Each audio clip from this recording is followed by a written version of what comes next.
So what we're finding in general with analytical maturity is that most organizations are very early in their analytical journey, are just starting it, and very few are starting to realize real value from their organization.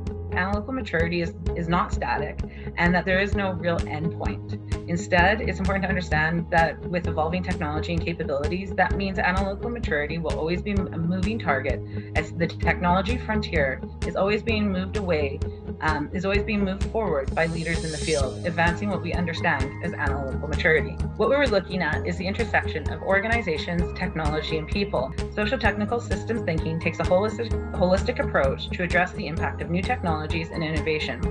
From this, we have built a reflective model that predicts the level of analytical maturity an organization has achieved. Our model is made up of three key drivers: organization, technology, and people. And within each of these, we have been able to identify three key levers that are responsible for driving analytical maturity in organizations. Things like not understanding the types of decisions being made and the data needed for these different decisions and roles at different levels.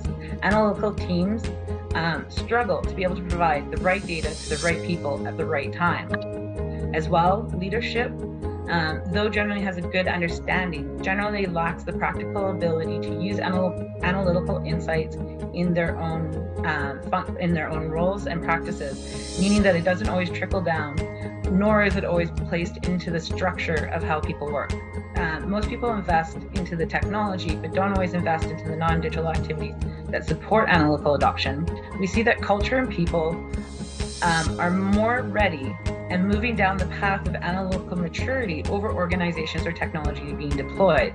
And this is likely why we're seeing a lot of frustration and feel frustrated ourselves working in people analytics. A lot of organizations are overestimating their governance capabilities and are not realizing the level of risk that they're actually exposing themselves to, particularly with the lack of structure in data and the lack of use of standardized metrics.